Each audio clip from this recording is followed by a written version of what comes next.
नमो तस्स भगवतो अरहतो सम्मा सम्बुद्धस्स। मैं उन सम्यक संबुद्ध को नमन करता हूँ जिन्होंने अपनी समस्त इंद्रियों पर पूर्णतया नियंत्रण स्थापित करके अपने चित्त कलेशों का अंत कर दिया और अपने भीतर से काम, क्रोध, मोह, लोभ, द्वेष, ईर्ष्या, राग इत्यादि को निकाल बाहर कर अपने चित्त को परिशुद्ध किया। ऐसा लोगों को बेवकूफ बना रखा है कि तुम इससे मांगो तुम्हें मिल जाएगा, दूसरे को नहीं मिलेगा। बताइए, इतनी लाइनें लगती हैं। अरे भाई, एक आदमी खड़ा होकर सबके लिए मांग ले, लाइन खत्म हो जाएगी।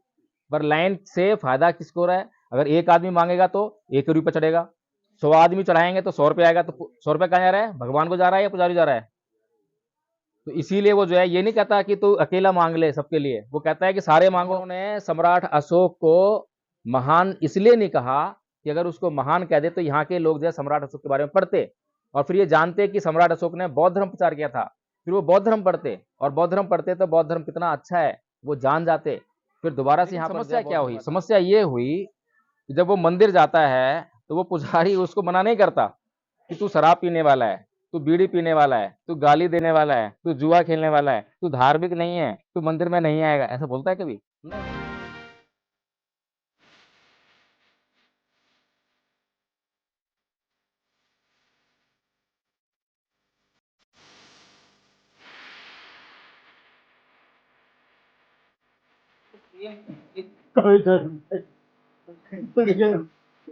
अच्छा, लोग यहाँ जो उनके पत्ते वाट और डाले ये पता नहीं कहाँ जा रहे हैं, पता नहीं कहाँ डालते हैं।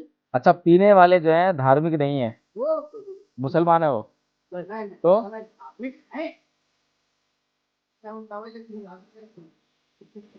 अच्छा, धार्मिक हैं। अच्छा, शराब पीना धर्म होता है? मंदिर जाते हैं वे लोग? मंदिर का पुजारी उन्हें घुसने क्यों देता है जब पता है कि ये शराब पीने वाला है? तो शराब पी तो अशुद्ध हो गया, अपवित्र हो गया। पुजारी उन्हें मना क्यों नहीं करता है? अच्छा, स्नान करने से पवित्र हो जाता है।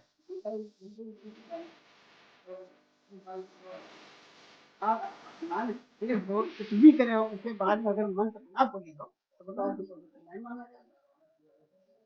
बात तो है। तो कबीर ने कहा है कि मलमल धोए शरीर को, ना धोए मन का मैल, नहाए गंगा गोमती और रहे बैल के बैल। ये बात सही है गलत है? सही है। नहीं, बहुत लोग छोड़े ना। आप सभी तो मौर्य है ना, तो मौर्य लोग तो इस देश के राजा हैं। भाई, मन में जब ठान लो जब भी राजा हो, थे क्या? तो गुलामी को दूर कैसे करें? गुलामी कैसे आई? हमारे बस का कहा तो चार जगह पे हमारे बस का हर गुलामी दूर हो जाए तो बात हमें बढ़ाएंगे ना आएगी। अच्छा, ये बताइए कि जो सम्राट अशोक थे उनके बारे में क्या क्या पता है आप लोगों को? अच्छा, ये बताइए कि अगर हमारे घर परिवार का कोई बुजुर्ग हो, अब बुजुर्ग की बड़ी अहमियत होती है। अहमियत क्यों होती है? क्योंकि उसका बहुत अनुभव होता है, कौन सही है कौन गलत है ना, उसकी उसको हर एक की नजर का पता होता है। अब वो अपने बच्चों को कहता है, आगाह करता है कि इससे सावधान रहना, और बच्चे उस बुजुर्ग की बात को ना माने तो बच्चे नुकसान में रहेंगे फायदे में रहेंगे? तो ऐसे ही जो हमारे महापुरुष रहे हैं, हमारे जो बुजुर्ग हैं, अब सम्राट अशोक हमारे बुजुर्ग रहे ना, अब सम्राट अशोक की हमने बात नहीं मानी तो इसीलिए तो हम गुलाम हो गए। अगर सम्राट अशोक की हमने बात मान ली होती तो क्या हमें कोई गुलाम बनाने की हिम्मत करता क्या? सम्राट अशोक के सामने खड़ा होने किसी की हिम्मत नहीं थी, है? इतना रुतबा था, और आज हमारा रुतबा देखिए कहाँ चला गया, ब्राह्मणों के पैरों में चला गया है। वही है कहीं और है? तो सम्राट अशोक कौन से धर्म को मानते थे? बौद्ध धर्म मानते थे? सच में? ये पता है आप लोगों को? तो वह जान सकते नहीं बाकी जो सुने थे बाबा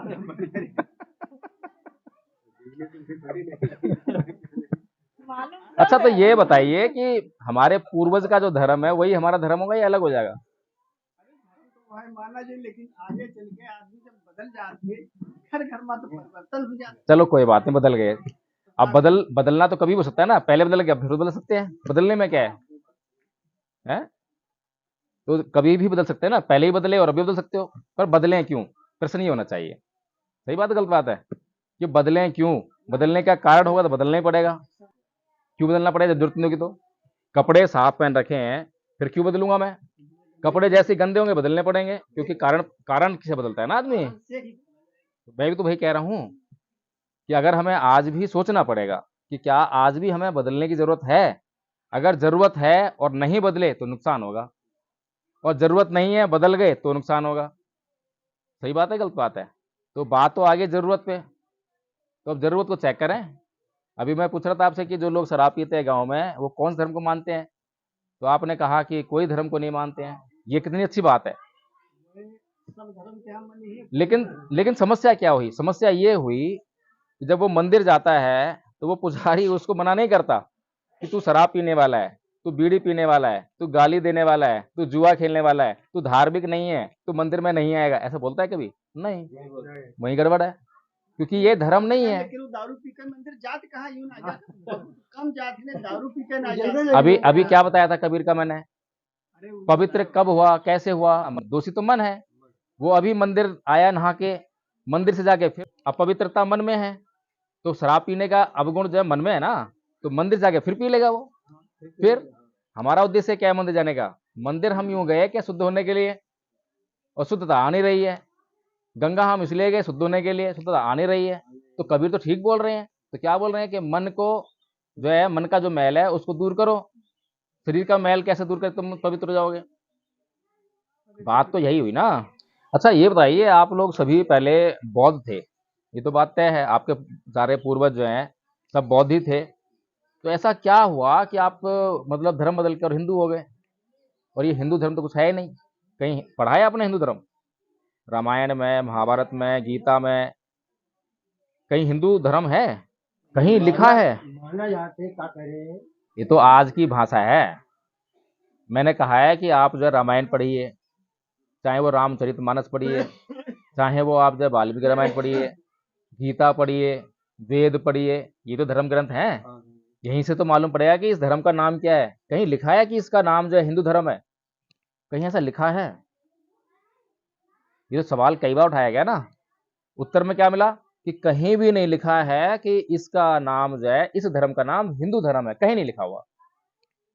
तो ये लोग जो है जो चिल्ला रहे हैं कि हिंदू धर्म खतरे में है, गर्व से कहो हम हिंदू हैं, ये लोग कौन है, क्यों बोल रहे हैं? और फिर कौन बोलते हैं? गांजा पीकर, शराब पीकर। इसका मतलब कहीं ना कहीं गड़बड़ है, गड़बड़ बहुत बड़ी है। किसी और को छोड़ो ना, किसी और से हमें क्या करना है? हमें तो आपसे करना है। हम आपस में बैठे हैं ना, तो हम अपनी जाने। वो लोग क्या कर रहे होंगे जब उनसे बैठेंगे, जब उनसे पूछ लेंगे। फिलहाल तो हम अपनी बात करें ना। चलो एक काम करते हैं, थोड़ी सी चर्चा आगे बढ़ाते हैं। बहुत चर्चा हो गई हिंदू धर्म पे। अब सम्राट अशोक कोई पागल आदमी था नहीं कि पागलपन में उसने जो है बौद्ध धर्म अपना लिया। ऐसा हुआ क्या? नहीं। कैसे अपनाया बौद्ध धर्म उसने? उसके पीछे क्या घटना है, समझने वाली बात है। कुछ लोग बोलते हैं कि कलिंग का युद्ध हुआ, कलिंग के युद्ध में जो लोग मारे गए उससे उसका हृदय बदल गया और उसने तलवार छोड़ दी और बौद्ध धर्म अपना लिया। वहां पर जो लोग मारे गए युद्ध में, उससे उसके हृदय को घात तो पहुंचा, ये तो बात ठीक है, लेकिन ये कारण जो है बौद्ध धर्म अपनाने के लिए कुछ नहीं है। तो क्या है कि एक दिन वो महल में, मतलब जो खिड़कियां वगैरह होती हैं, झरोके वगैरह होते हैं, वहां पे से रास्ता जा रहा था, ऐसे दिख रहा था। तो रास्ते से एक छोटा सा भिक्खू, छोटा सा, उम्र रही होगी 7-8 साल, और वो चले जा रहा है। भिक्खू कैसा होता है? बहुत भिक्षु, छोटा सा, वो जा रहा है और इतने शांत स्वभाव से जा रहा है, और चारों तरफ जो है मार काट का माहौल है, और उसको कोई फर्क नहीं है, बड़े शांत मुद्रा से वह चले जा रहा है आराम से, कोई चिंता नहीं उसके चेहरे पे। ये देखकर जो है अशोक प्रभावित हो गया, और अशोक ने जाके उससे पूछा कि तुम कौन हो, तुम्हारा गुरु कौन है? तो जाके उसके गुरु से मिला, शिक्षाएं पता करी, और वो जो है तब बौद्ध धर्म में परिवर्तित हुआ। समझिए। अच्छा, बौद्ध धर्म के अंदर ऐसी कौन सी कमी है? जब हम किसी चीज को छोड़ते हैं, जैसे हम ये कपड़ा जब हम उतारेंगे तो तब उतारेंगे जब ये गंदा हो जाएगा, है ना? ऐसे ही अगर हम कोई धर्म को छोड़ रहे हैं, इस देश के लोग किसी धर्म को छोड़ रहे हैं, तो उसमें कुछ ना कुछ कमी जरूर होगी, कमी के कारण छोड़ना चाहिए। और अगर कमी ना हो और तब भी लोग छोड़ें, तो इसका क्या मतलब है? अच्छा चलिए, एक छोटी सी हम बात बताते हैं आपको जब बौद्ध धर्म की, तो उससे शायद हम समझ पाएंगे। बुद्ध कहते हैं कि वैर से कभी वैर शांत नहीं होता, है ना ही वेरन वेरानी संबंधित कुदाचरण अविरंच संबंधी ऐस धम्मो सनातनो, कि वैर से कभी वैर शांत नहीं होता और अवैर से ही वैर शांत होता है। ये बात सही है या गलत है? सही है। अच्छा, पूरी दुनिया में कोई किसी भी देश का आदमी ये बात को गलत कह सकता है? किसी भी देश का, किसी भी देश का, किसी भी धर्म का, किसी भी जाति का कह सकता है इस बात को गलत? मैं कहूं कि ये जो है कुर्सी नहीं है, ये पंखा है, तो मेरे कहने से हो जाएगा क्या?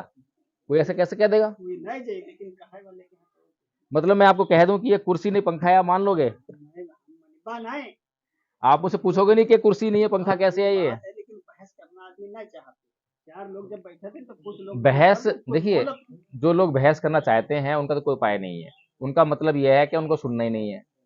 जिन लोगों को अपना उद्धार करना है वो सुनते हैं, समझते हैं और आचरण करते हैं। अगर भागवत जो है मैंने भी बहुत होते हुए देखी है। अभी वहां पर पलिया में जो है अखंड रामायण का पाठ चल रहा है, मेरे ख्याल से सुंदरकांड पाठ चल रहा होगा, दिन रात चल रहा है वो जो है। अब वहां पे पाठ कर रहे हैं वो पढ़े जा रहे हैं, वहां पे जो लोग बैठे हैं उनमें से कोई एक शब्द नहीं सुन रहा। बाहर लाउड स्पीकर लगा रखे हैं, किसी को एक शब्द सुनाई नहीं दे रहा कि क्या बोल रहे हैं ये, बस करे जा रहे हैं, करे जा रहे हैं। इसे क्या कहते हैं? अकलमंदी या पागलपन? बताइए मुझे। कोई आदमी जब कोई बात कहता है तो किस लिए कहता है? कि दूसरे उसको सुने या दूसरे ना सुने? इसीलिए कहता है ना, दूसरे मैं जो कह रहा हूं ताकि आप लोग सुने, और सुने ना, समझें, और समझने के बाद जो मैं चाहता हूं उसको आचरण करें। आपने पढ़ी रामायण? पढ़ी है आपने? कई बार पढ़ ली? थोड़ी बहुत पढ़ी? अच्छा, रामायण के पाठ कितनी बार हुए आपके जीवन में? तो एक दो बार तो पढ़ ली होगी, सुन तो ली होगी। सुनने का 14 काम होते, आदमी सुन कहाँ पाई पूरी बात। तो अब रामायण बैठा दो, हम बैठा दिया, आप कह रहे हो तो आप रामायण सुनिए। मतलब ये बताइए, हमने हिंदू धर्म का मजाक बनाने का ठेकेला रखा है क्या? हिंदू धर्म है या मजाक धर्म है? ना मतलब ना कोई सुन रहा है ना कोई पढ़ रहा है, बस हो रहा है, मजाक बना रखा है धर्म का जो है। क्या बात आप कह रहे हो, देखो का बात आदमी मान है? आप जो बात कह रहे हो, बात का आदमी मान नहीं मान। हम जो कह रहे हैं, हम ये नहीं कह रहे हैं कि हमारी बात मानो। हमारी बात क्यों मानोगे आप? लेकिन अगर मैं आपको जो है प्यास लगे और पानी का गिलास ला के दूं, तो पानी पियोगे नहीं पियोगे? हम तो काम की बात चाह रहे हैं कि ये बस काम की बात करो। ये जो बेकार की बातें है ना, बिना बात की जो बात हम कर रहे हैं उसको हम करना छोड़ दें, काम की बात करें। पूरी दुनिया में बहुत सारे धर्म है, हिंदू भी है, मुसलमान भी है, सिख भी है, ईसाई भी है। अभी आपने कहा था ना, मैंने बुद्ध की एक बात कही कि वैर से कभी वैर शांत नहीं होता, और आपने कहा कि दुनिया में कोई ऐसा आदमी नहीं है जो इस बात से इनकार कर दे कि बुद्ध गलत कह रहे हैं। बुद्ध सही कह रहे हैं, लेकिन समझने वाली बात यह है कि दुनिया के धर्म क्या सिखा रहे हैं? क्या दुनिया के धर्म यही सिखा रहे हैं? सब कहते हैं कि सारे धर्म एक जैसे हैं, सारे धर्म समान है। अगर समान होते तो जैसी बातें कहते ना, सारे धर्म अगर एक ही बात कहते कि वैर से कभी वैर शांत नहीं होता, तो पूरी दुनिया में शांति हो गई होती। कोई किसी को मारता नहीं, कोई किसी से बदला लेने की बात नहीं करता। यही बतावत आते, आप किसी से वैर न करो, कोई गलत काम न करो, दारू दलमन न पियो, लेकिन मानते कौन है? कुछ लोगों का तनी वो 3 जने सुना रही हैं, सुनी है उसकी बात पर गौर नहीं, करी। मुझे ये बताइए, जो वो लोग ये कहते हैं कि किसी से झगड़ा मत करो, बैर मत करो, ये तो सभी जानते ही हैं, बताते क्या है वो? समस्या ये थोड़ा ना है। सभी लोग दुनिया में जानते हैं कि हमें हिंसा नहीं करनी चाहिए, हमें चोरी नहीं करनी चाहिए, हमें झूठ नहीं बोलना चाहिए, ये तो सभी जानते हैं। समस्या ये थोड़ा ना है। समस्या ये है कि सभी लोग ये बातें जानते हैं फिर भी आचरण क्यों नहीं कर पाते। समस्या तो ये हुई ना कि हम कर क्यों नहीं पाते। तो इस समस्या का जो फोकस है इस समस्या पर, ना तो जय गुरुदेव वाले करते हैं, ना हिंदू धर्म वाले करते हैं, ना ईसाई वाले करते हैं, केवल बुद्ध करते हैं। मैं इसलिए आप लोग बीच में आया हूँ। मैं बता तो रहा हूँ ना आपको। जो है देखिए, कोई भी आदमी जो है चोरी कब करता है? ये कहना तो आसान है कि चोरी मत करो, क्या चोरी करना बंद कर देगा वो? चोरी करने के कारण कहां पर हैं? बताइए। चोरी करने के कारण कि हिंसा मत करो, हिंसा कर कहना आसान है कि हिंसा मत करो, लेकिन हिंसा वो कब करता है? जैसे ही उसको कोई गाली देगा तो हिंसा हो जाएगी उसके भीतर से। हिंसा कहां पर है? यहाँ पे है, दिमाग में। दिमाग में सारी चीजें हैं, सारे पाप दिमाग में है। तो दिमाग पे जब हम जो है ये बात सोचेंगे कि मैं क्या कर रहा हूँ, मैं सही कर रहा हूँ या मैं गलत कर रहा हूँ, तब हम यहाँ पर जो है इसका शुद्धिकरण होगा। इसीलिए तो कबीर ने बोला ना कि मलमल धोए शरीर को, ना धोए मन का बैल। तो वो यही वाली बात है कि हमारे दिमाग में सारे पाप कर्म भरे हुए हैं और दिमाग की कोई सोचता नहीं है। मोटी मोटी बातें जो है, कोई जय गुरुदेव वाला आ रहा है, कोई कुछ आ रहा है, कोई सत्संग आ रहा है, सारी बातें बताते हैं जो आपको पता ही है पहले से। हर किसी को पता है कि घमंड नहीं करना चाहिए। पता है कोई नई बात कह रहा है? वो बात बताओ, वो मार्ग बताओ जिससे कि हम घमंड कर, हमारे भीतर घमंड पैदा ही ना हो, तो बात बन जाए। वो मार्ग बताओ। वो मार्ग किसी पास है नहीं। बुद्ध ऐसे थोड़ा ना बुद्ध हो गए। बुद्ध जो है ऐसे बुद्ध नहीं हो गए। और सम्राट अशोक ने अपनाया उनको। और पूरी दुनिया में केवल हिंदू बौद्ध धर्म ही ऐसा है जिसका पूरी दुनिया में फैलाव हुआ। आज 53 देश बौद्ध हैं, लेकिन एक भी बूंद रक्त की नहीं भाई उसको प्रचार करने में। आज हिंदू धर्म प्रचार कैसे कर रहा है? बोल जय श्री राम, बोले नहीं बोलेगा, ऐसे ही हो रहा है ना। मुसलमानों ने कैसे करा है, ईसाइयों ने कैसे करा है? जोर जबरदस्ती से। तो धर्म कहां पर है सोचिए। जिसके भीतर इतना बड़ा गुण है कि एक बूंद रक्त की निभाई, और बिना बूंद की रक्त की बहाए लोगों का कल्याण कर दिया, लोगों को मुक्त कर दिया, वो धर्म है या ये धर्म है? तो सम्राट अशोक जो है आप ही के पूर्वज, इतने महान पूर्वज हैं और दुनिया के सर्वश्रेष्ठ सम्राट हैं, मामूली नहीं है। इसी देश के ब्राह्मणों ने जो है सिकंदर को महान कहा। अब बताइए सिकंदर महान है या अशोक महान है? कौन महान है बताइए? है? नहीं, मैं पूछ रहा हूं कौन महान है? बल से ना, वही महान नहीं कह रहा है। बल से? सिकंदर? कैसी बात कर रहे हो? जो हथियार के बिना लोगों को जीत ले वो महान है, या जो हथियार के बल पर जीत ले वो महान है? क्या करके जीते वो महान कहाँ तक? तो फिर आपके सम्राट अशोक ने दुनिया में सद्धम्म फैलाया। दुनिया में जो सीमाएं जो विस्तार की, कितनी बड़ी सीमाएं थी उसकी, जो है वो सारी सीमाएं जो है कलंग युद्ध के बाद फैली हैं। और वो सीमा का विस्तार जो हथियार गिराने के बाद हुआ है। कैसे हुआ है? करुणा से, मैत्री से, भाईचारे से। उदाहरण दूं आपको मैं। एक ये वाला घर है, एक इधर घर है। इस घर में सारी संपन्नता है, खूब पैसे हैं, अनाज से भरा पड़ा है। इस वाले घर में जो है संपन्नता नहीं है। जैसे ही इस घर में देखा कि कोई दुख मुसीबत है, कहीं भूखा है बच्चा जो है, तो इस घर का मालिक आया, अपने घर से निकाल के, ले भाई ले, अपना जो है बच्चों को खिला, कोई दुख हो बता मुझे। अब बताइए दोनों घर की कोई सीमा सीमा रह गई क्या? बौद्ध धर्म इतनी बड़ी महान चीज है। अब यूक्रेन रूस के भी युद्ध हो रहा है ना, युद्ध कर रहे हैं ना, बम फूट रहे हैं, और पता नहीं कब भारत भी उसमें शामिल हो जाए, यहां भी बम फूटेंगे। आपको मरना पसंद है किसी को? रूस के लोगों को मरना पसंद है? ईरान को पसंद है? कोई मरना नहीं चाहता, लेकिन फिर क्यों युद्ध हो रहा है ये? अगर बुद्ध की बात लोग माने तो युद्ध होगा। किसकी बात मान रहे हैं? कोई इस्लाम को मान रहा है, कोई ईसाई को मान रहा है, और वो क्या सिखा रहे हैं इनको? बदले की भावना, झुकना नहीं है, दबना नहीं है। ये क्या है? एक दूसरे के साथ में सहयोग करना चाहिए कि भाई मेरे पास ये है, तेरे पास ये है, चलो अपने करें। ये तो हुई भाईचारे वाली बात, ये तो हुई संसार वाली बात है। तो हम लोग यही चाह रहे हैं कि ना हम लोग जो है सद्धर्म का प्रचार करें। बताइए गलत काम कर रहे हैं क्या हम लोग? अभी इस देश में ईसाई धर्म की प्रचार कर रहे हैं। अब वो क्या कर रहे हैं? एक अंधविश्वास को खत्म करने के लिए दूसरा अंधविश्वास लेकर आते हैं। वो ऐसे बेवकूफ बना रहे हैं, वो वैसे बेवकूफ बना रहे हैं। पर ये ज्ञान कितना इंपॉर्टेंट है? तो बताएं फिर कैसे करें प्रचार? जो है इसका प्रचार आपका ही प्रचार है, तो हमारे महान पूर्वज सम्राट अशोक का प्रचार है। उनको अच्छा लगा भी तो पूरे सब में फैला दिया है, दूर दूर तक। सिंगल द्वीप श्रीलंका में भी अगर गया था तो सम्राट अशोक की वजह से गया था। तो सोचिए कितना महान सम्राट। लेकिन ब्राह्मणों ने सम्राट अशोक को महान इसलिए नहीं कहा कि अगर उसको महान कह दे तो यहाँ के लोग जो है सम्राट अशोक के बारे में पढ़ते और फिर ये जानते कि सम्राट अशोक ने बौद्ध धर्म प्रचार किया था, फिर वो बौद्ध धर्म पढ़ते, और बौद्ध धर्म पढ़ते तो बौद्ध धर्म कितना अच्छा है वो जान जाते। फिर दोबारा से यहाँ पर जो है बौद्ध धर्म आता। फिर बौद्ध धर्म आएगा तो क्या होगा? ब्राह्मण की दुकान बंद हो जाएगी। क्यों बंद होगी? क्योंकि वो पशु बलि देता है, यज्ञ करता है, ऊटपटांग हरकतें करता है, वो सब बंद हो जाएगा।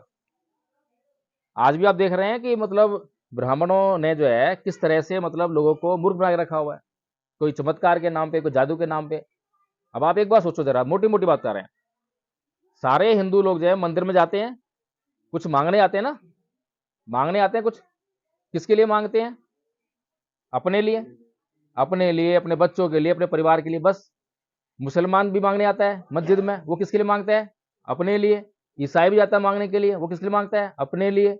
अब एक बात ये सोचो कि अगर कोई देने वाला हो, चाहे वो ईश्वर हो, अल्लाह हो, ईसा मसीह हो, तो ये लोग सारे देश के लिए क्यों नहीं मांग लेते? तो सारे देश के लिए मांग लो, एक बार में मुसीबत खत्म हो जाए ना। ऐसा लोगों को बेवकूफ बना रखा है कि तुम इससे मांगो, तुम्हें मिल जाएगा, दूसरे को नहीं मिलेगा। बताइए, इतनी लाइनें लगती हैं। अरे भाई, एक आदमी खड़ा होकर सबके लिए मांग ले, लाइन खत्म हो जाएगी। पर लाइन से फायदा किसको हो रहा है? अगर एक आदमी मांगेगा तो 1 रुपये चढ़ेगा, 100 आदमी चढ़ाएंगे तो 100 रुपये आएगा। तो 100 रुपये कहाँ जा रहा है? भगवान को जा रहा है या पुजारी जा रहा है? तो इसीलिए वो जो है ये नहीं कहता कि तू अकेला मांग ले सबके लिए, वो कहता है कि सारे मांगो। इनको जो है ईसाई धर्म पसंद आ जाता है, ईसाई बन जाते हैं लोग जो है। और आप कह रहे हो कि नहीं, क्या होता है, क्यों नहीं हो रहा है? इतनी जल्दी नहीं हो रहा? अच्छा, ईसाई लोग जो है यहाँ पर कहाँ से आए हैं? ईसाई लोग कहाँ से आए हैं, ये तो हम नहीं बताएंगे। यूरोप से आए हैं, इतना दूर से। और इतना दूर से आके भारत में कितना ईसाई है पता है आपको? कितना ईसाई है? तो फिर यहाँ हर आदमी आता है, अपनी बात समझाता है, लोग समझते हैं उसको, ऐसा नहीं है। तो जब वो लोग गलत बात समझा लेते हैं तो क्या हम अच्छी बात नहीं समझा सकते उनको? हमारी बात सत्य पर आधारित है, 1% भी झूठ नहीं है, शुद्ध सोना है। और उनकी बातों को उनसे पूछ लो 2 सवाल, तो सवाल का जवाब नहीं दे सकते। वो झूठ बोलते हैं, फिर भी झूठ फैलता है। हम सत्य को फैलाते ही नहीं है, इसलिए सत्य नहीं फैल रहा। सीधी सी बात तो ये है। अब मैं दिल्ली चल के आप लोगों के बीच में सत्य फैलाने आया हूँ, मुझे महसूस हुआ ना। तो ऐसे ही आप लोग भी जो है इस काम करने जाओ तो सत्य फैलने लग जाएगा, झूठ मिट जाएगा, खत्म हो जाएगा, पाकन खत्म, लोग सुखी। जिस समय सम्राट अशोक का शासन था, उसे स्वर्णिम युग कहते हैं। क्या क्या कहते हैं उसको? स्वर्ण काल कहते हैं, विश्व गुरु। इतना स्वर्णिम इतिहास जो है सम्राट अशोक के साथ में जुड़ा हुआ है। और आपके जितने भी प्रतीक हैं भारत के, भारत सरकार के प्रतीक हैं, सारे जो है सम्राट अशोक के चिन्ह हैं। लेकिन हम अपने पूर्वजों का गौरव नहीं समझ पा रहे हैं।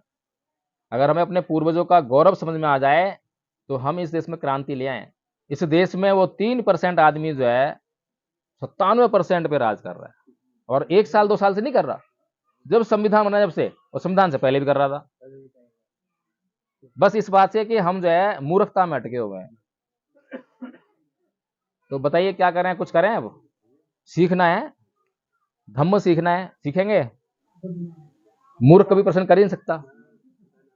तो इसीलिए हमें लोग जो कहते हैं कि प्रश्न मत करना, हमें मूर्ख होना चाहते हैं ताकि हम मूर्ख हो जाएं।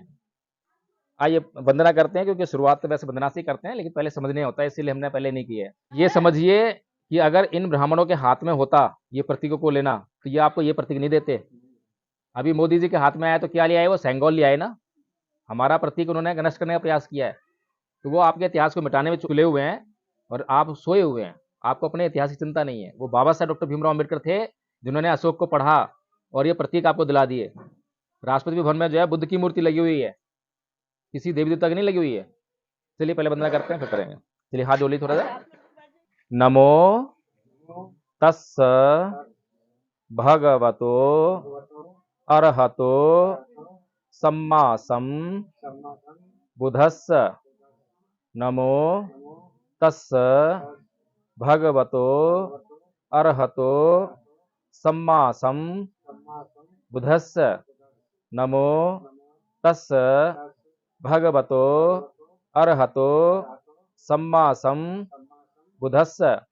मैं उन सम्यक संबुद्ध को नमन करता हूँ जिन्होंने अपनी समस्त इंद्रियों पर पूर्णतया नियंत्रण स्थापित करके अपने चित्त कलेशों का अंत कर दिया और अपने भीतर से काम, क्रोध, मोह, लोभ, द्वेष, ईर्ष्या, राग इत्यादि को निकाल बाहर कर अपने चित्त को परिशुद्ध किया।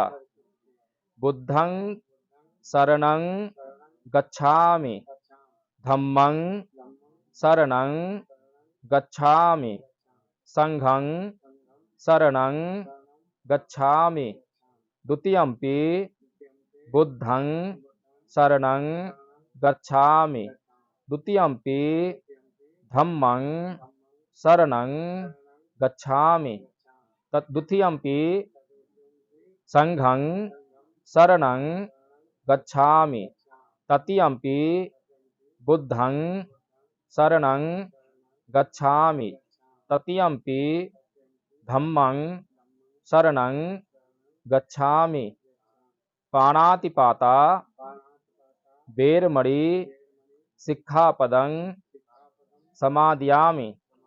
मैं प्राणी हिंसा से विरत रहने की शिक्षा ग्रहण करता हूँ। आदिन्नदाना वेरमणि सिक्खापदं समादयामि। मैं चोरी से विरत रहने की शिक्षा ग्रहण करता हूँ। कामेषु मिच्छा चारा वेरमणि सिक्खापदं समादयामि।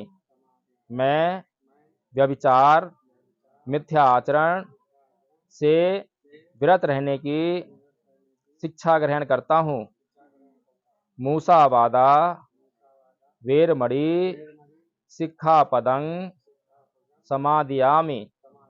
मैं झूठ बोलने, चुगली, निंदा, असत्य भाषण, व्यर्थ बकवास करने से विरत रहने की शिक्षा ग्रहण करता हूँ। सुरामेर्य मज्ज पमादठाना वेरमणि सिक्खापदं समादयामि। मैं नशीले पदार्थों के सेवन व प्रमाद से विरत रहने की शिक्षा ग्रहण करता हूँ। साधु साधु साधु। इसीलिए देश गुलाम हो गया। बुद्ध ने कभी भी जो है उचित करने के लिए कहा है। बुद्ध का कहना है कि जब हम आवश्यकता के अनुसार कोई भी काम करेंगे तो हमें फायदा होगा, आवश्यकता से कम करेंगे तो नुकसान होगा, आवश्यकता से अधिक करेंगे तो नुकसान होगा, है ना। हमारे पास 5 इंद्रियां हैं। कौन कौन सी इंद्रियां हमारे पास? आंख एक इंद्रिय है और 5 इंद्रियों के अपने अपने विषय हैं। जैसे आंख इंद्रिय तो उसका विषय क्या है? देखना तो विज्ञान है, देखना क्रिया है, विषय है दृश्य। अगर दृश्य ना हो तो आंख कुछ नहीं कर सकती, और आंख ना हो तो दृश्य कुछ नहीं कर सकता। और आंख भी है और दृश्य भी है, लेकिन विज्ञान नहीं है, क्रिया नहीं हो रही है, तो कुछ नहीं हो सकता। लेकिन जैसे ही इंद्रिय के सामने विषय प्रकट होता है और विज्ञान लगता है उसमें, तो क्रिया होते ही वेदना होती है। और वेदना जो है 2 प्रकार की होती है, सुख वेदना, दुख वेदना। सुख वेदना होने पर तृष्णा होती है कि और चाहिए, और देखना है, और देखना है। दुख वेदना होने पर नहीं देखना, नहीं देखना। और दोनों ही परिस्थितियां जो हैं हमारे लिए घातक है। बुद्ध कहते हैं कि जितना आवश्यक हो उतना देखना है, अनावश्यक नहीं देखना है। ऐसे ही जीभ हमारी एक इंद्रिय है, उसका विषय क्या है? स्वाद। तो स्वाद जैसे ही भोजन हमारे जीभ पे आता है तो हमारे को वेदना होती है, सुख वेदना, दुख वेदना। अच्छा लगता है तो 2 रोटी खानी थी, 4 खा लिए। अब 2 की जगह 4 खाने क्या होगा? या तो तुरंत ही कहीं पेट में दर्द, बदहजमी, उल्टी हो जाएगी। अगर अभी नहीं हुई तो बाद में डायबिटीज, मोटापा होना ही होना है। क्योंकि बुद्ध कहते हैं कि कोई भी कर्म बिना परिणाम के नहीं जाता, हर एक कर्म का परिणाम जरूर मिलता है। इसीलिए बुद्ध जो है आवश्यकता के अनुसार करने पर फोकस करते हैं। अब हमारा बच्चा जो है मान लीजिए यहाँ खेल रहा है और हमें पता है कि वहां पर सांप का बिल है, वहां सांप रहता है, और बच्चा हमारा बार बार जिद कर रहा है वहां जाने की, और हमें आवश्यकता महसूस हो रही है कि बच्चा ऐसे मानेगा नहीं, इसको एक थप्पड़ लगा दे, तो हम थप्पड़ उसके भले के लगा रहे हैं। लेकिन जितनी जरूरत है उतनी हिंसा कर रहे हैं, अनुचित हिंसा नहीं कर रहे हैं। भारत के कानून में भी, वकील साहब जानते हैं, आईपीसी में हमें सेल्फ डिफेंस का अधिकार दिया है। तो सेल्फ डिफेंस का अधिकार जो है बुद्ध के धर्म के अनुसार है कि जितनी मात्रा में आवश्यक है, अगर उससे अधिक आपने वो बल प्रयोग कर लिया तो आप अपराधी हो जाओगे। तो बल प्रयोग करना है उचित मात्रा में। ये सीख जो है बुद्ध देते हैं। बुद्ध कमजोर नहीं बनाते। एक उदाहरण देता हूं आपको कहानी सुनाकर। एक बार भगवान बुद्ध जो है ध्यान कर रहे थे, और ध्यान कैसे करते हैं? कमर सीधी रहती है, उसमें आंखें बंद रहती है, गर्दन सीधी, तो इसमें पोजीशन में ध्यान किया जाता है। तो राजा बिंबिसार उनके पास आया और वो बोलता है, पहले तो नमन करता है बुद्ध को, तो बुद्ध उसको कहते हैं आसन लेने के लिए, आसन लेता है, बैठ जाता है। तो बोलता है बुद्ध से कि भगवान मैं बहुत शक्तिशाली हूँ, बहुत बलशाली हूँ, मैं रोज व्यायामशाला में घंटों घंटों व्यायाम करता हूँ, बहुत वजन उठा लेता हूँ, मैं अपनी एक तलवार के प्रहार से इतनी गर्दनें काट सकता हूँ, इतने मैंने युद्ध जीत लिए। भगवान कहते हैं बहुत अच्छा राजन। भगवान पूछते हैं कि क्या राजन तुम मेरे साथ बैठकर 1 घंटा ध्यान कर लोगे? राजा बोलता है कि हाँ भगवान, मैं 1 घंटा ध्यान कर लूंगा। बहुत अच्छा राजन। क्या तुम मेरे साथ बैठकर 4 घंटा ध्यान कर लोगे? हाँ भगवान, 4 घंटा ध्यान कर लूंगा। बहुत अच्छा राजन। क्या तुम मेरे साथ बैठकर 1 दिन ध्यान कर लोगे? हाँ भगवान, 1 दिन ध्यान कर लूंगा। बहुत अच्छा राजन। क्या तुम मेरे साथ बैठकर 1 हफ्ते ध्यान कर लोगे? नहीं भगवान, 1 दिन भी मैंने तो ऐसे ही बोल दिया था, 1 दिन ही बस की नहीं है मेरे। अब बताइए राजा बलवान है या बुद्ध बलवान है? और राजा व्यायामशाला में व्यायाम करता है, मारकाट करता है, और बुद्ध हथियार भी नहीं उठाते। बुद्ध जो है, तो बल कहां पर है? बल हमारे दिमाग में है। हमारा दिमाग जितना स्वीकार करता है उतना वजन उठाते हैं हम। अगर यहाँ स्वीकृति ना मिले तो एक अंश नहीं उठा सकते। तो इसलिए जो है बुद्ध का धर्म जो है विज्ञान पर आधारित है, शुद्ध विज्ञान है। कहीं पर भी उसमें अंधविश्वास नहीं है, पाखंड नहीं। इसीलिए हम तो खुल के बोलते हैं ना कि प्रश्न कीजिए, प्रश्न का उत्तर ना मिले तो मत मानना। अभी मैं मस्जिद में गया था इमाम साहब से मिलने। इमाम साहब से पूछा कि जन्नत में कौन लोग जाते हैं? कि जो इस्लाम को स्वीकार कर लेते हैं जन्नत में जाते हैं। मैंने कहा बहुत अच्छा। क्या जो दारू पीते हैं, हत्या करते हैं, वो भी जन्नत जाएंगे? नहीं, पहले वो दोजख जाएंगे, जहन्नुम जाएंगे, वहां उनको सजा मिलेगी, जब सजा को भुगत लेंगे तो जन्नत जाएंगे। बहुत अच्छा। तो ये बताइए कि कर्मों के अगर सजा मिलती है तो कर्म करने का तो सबको बराबर अधिकार मिलना चाहिए। तो ये बताइए कि जन्म और मृत्यु किसके हाथ में है? तो इमाम साहब बोले कि अल्लाह के हाथ में है। मैं कहा बहुत अच्छा। तो फिर अल्लाह जो है किसी को कम उम्र और किसी ज्यादा उम्र क्यों देता है? अगर कर्म ही करने आए हैं, उसी से तुलना करनी है, कौन अच्छा है कौन बुरा है, तो बराबर एज मिलनी चाहिए। सबको कहे कि 60 साल जिएंगे, 100 साल जिएंगे, एक जैसी उम्र मिलनी चाहिए। तो अलग अलग क्यों मिलती है? फिर ये बताइए कि कोई बच्चा पैदा होते ही मर जाता है, तो अल्लाह ने उसको पैदा क्यों किया था? अगर उसको पैदा होते ही मरना था तो पैदा क्यों किया? इमाम साहब चुप हो गए। फिर उसके बाद कोई जवाब नहीं है। मैंने उनसे बहुत कहा मैं इस्लाम को ग्रहण करना चाहता हूं, पर मैं सवाल करके उत्तर मिलेगा जब ग्रहण करूंगा। अब सवाल का उत्तर मिले तो मैं ग्रहण करूं, मैं भी मुसलमान बन जाऊं। लेकिन हम कह रहे हैं कि आप सवाल पूछिए, हम उत्तर देंगे। उत्तर ना मिले तो बोल देना, क्योंकि बुद्ध ने ही पहली बार ज्ञान दिया दुनिया को, और बुद्ध के ही ज्ञान से जो है इस्लाम बढ़ा है। इस्लाम के पास कहां से ज्ञान आया? ईसाई धर्म के पास कहां से ज्ञान आया? सब बुद्ध के ज्ञान को लेकर चल रहे हैं। उदाहरण देता हूं आपको, बुद्ध विहार आपने देखा होगा, उसमें चोटी निकलती है ऐसे, और सारे मंदिर में, मस्जिद में, गिरजाघर में, सब में ऊपर चोटी निकलती है। ये क्या है? ये सिद्धांत तो बुद्ध का ही है कि जो नीचे है वो बेस है। नीचे लोग दुखी हैं, अज्ञानता के शिकार हैं, अज्ञानता में दुख हो रहा है, वो जानते नहीं है। जैसे जैसे वो प्रज्ञा को प्राप्त करते हैं ऐसे चले आते हैं और ऊपर जो है मुक्त हो जाते हैं। तो ये जो है सिंबल है, प्रतीक है, सब कुछ बुद्धिज्म से लिया हुआ है। उदाहरण देता हूं एक और जो आपको, हम लोग शब्द इस्तेमाल करते हैं भगवान, करते हैं। ये भगवान शब्द जो है किसी भी हिंदू धर्म ग्रंथ में आप गीता पढ़िए, वेद पढ़िए, रामायण पढ़िए, कहीं पर भी आपको भगवान शब्द नहीं मिलता। वहां पर शब्द मिलता है ईश्वर।